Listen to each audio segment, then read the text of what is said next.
Compolytics stands for Composite Polymer and Policy Analytics, and since 2018, this refers to the research label for sustainability-oriented science and teaching. In addition to studies on plastic substitution technologies, one objective is to enable future academics in science and industry to become professional in empiric work and innovation.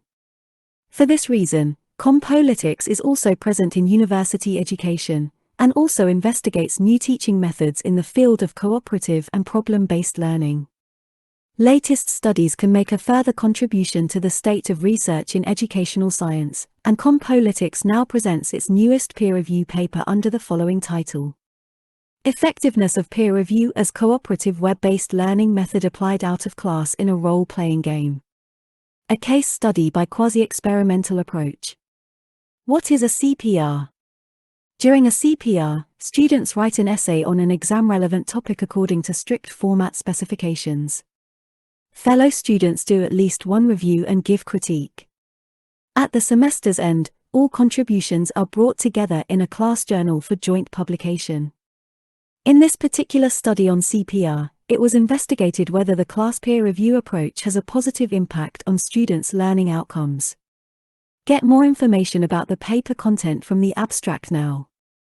Education at universities requires a high proportion of self-study, supported by instruments which motivate students to deepen their knowledge with case studies and training software.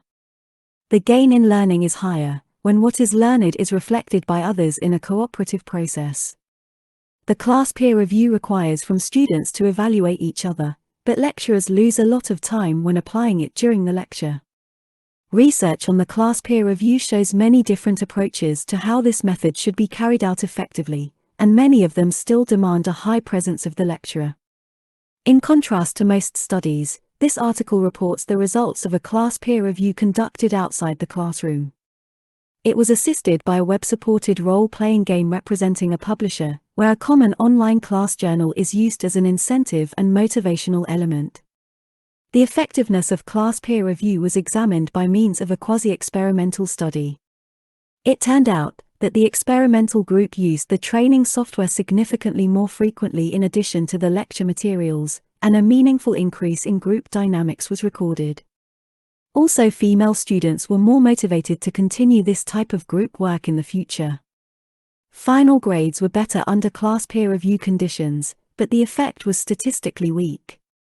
Basically, the class peer review method seems to be an effective tool to extend problem-based teaching to the self-learning phase, if practiced in combination with a role-play and fictive class journals as incentive.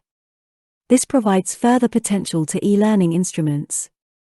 This article is published in the Springer journal named Smart Learning Environments, Volume 6, issued December 2019. And the author is Dr. Daniel Friedrich.